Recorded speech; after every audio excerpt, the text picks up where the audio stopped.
Halo semuanya, balik lagi di podcast Ilu Febi Lorenza. 8 kampus di Indonesia yang memiliki cerita horor paling legenda. Saat memasuki dunia kampus, tentunya akan ada perasaan senang karena bertemu dengan teman baru. Namun, tidak hanya teman baru yang kamu dapatkan. Ada juga cerita horor di kampus yang melegenda dari gosip angkatan maupun kakak kelas. Entah berita asli atau hoax, cerita ini akan terus terdengar oleh angkatan baru. Di Indonesia sendiri terdapat beberapa universitas yang memiliki cerita horor di kampus. Bahkan jadi viral di masyarakat. Bagi kamu yang belum dengar cerita horor kampus, langsung saja disimak cerita horor berikut ini. 1. Universitas Indonesia. Banyak mahasiswa yang sudah tahu cerita horor di sekitar gedung Rektorat UI.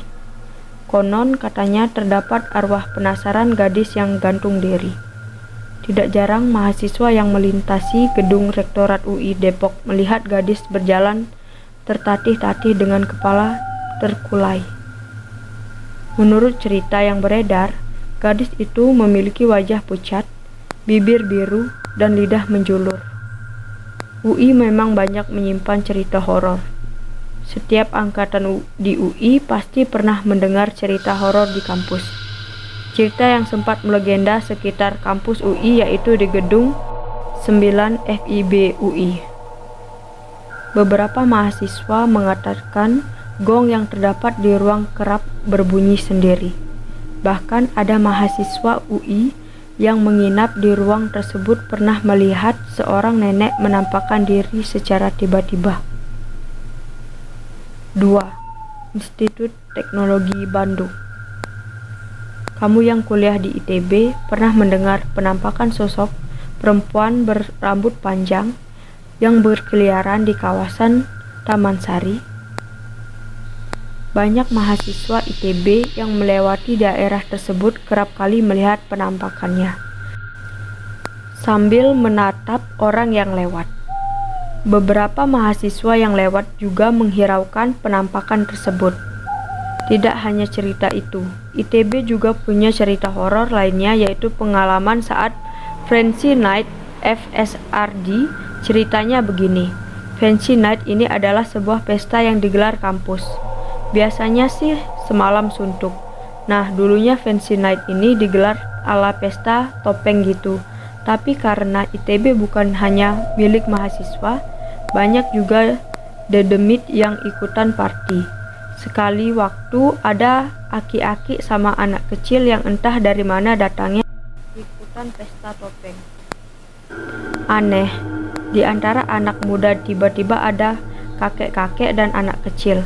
Bukan cuma itu, kadang ada juga yang berpapasan sama dirinya sendiri. Cerita itu langsung beredar di sekitar kampus ITB. Setelah itu, beberapa mahasiswa di ITB memplesetkan singkatan kampusnya menjadi Institut Terjurik Bandung.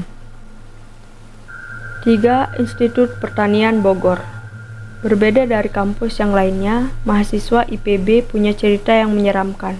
Cerita ini berada di sekitar asrama mahasiswa yang tinggal di Rusnawa IPB. Tak jarang mahasiswa mengalami kejadian yang tidak diinginkan di sekitar asrama.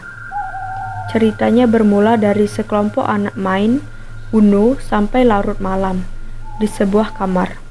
Begitu asiknya main sampai lupa waktu. Jendela saat itu gak ditutup. Tiba-tiba suara ketukan di jendela. Dek, jendelanya ditutup ya, sudah malam. Lekas tidur. Karena masih sibuk main, mereka mengiyakan saja dan malah bilang terima kasih sama si bapak. Barulah beberapa saat kemudian mereka menyadari gak mungkin ada seorang bapak yang bisa mengetuk jendela. Sebab mereka berada di lantai 5 yang ketinggiannya lebih dari 20 meter. Setelah sadar, mereka langsung ketakutan dan menceritakan pengalamannya kepada teman lain. Tidak hanya itu, mahasiswa di IPB juga mengalami kejadian serupa. Namun sedikit berbeda, ceritanya seperti ini. Pernah sekelompok mahasiswi berbicara hingga malam hari. Lalu tiba-tiba pintu diketuk. Dari balik pintu ada yang menjawab, "Saya orang sebelah." Namun saat seorang gadis membuka pintu, sosok di depannya adalah hantu yang hanya punya sebelah alias separuh badan.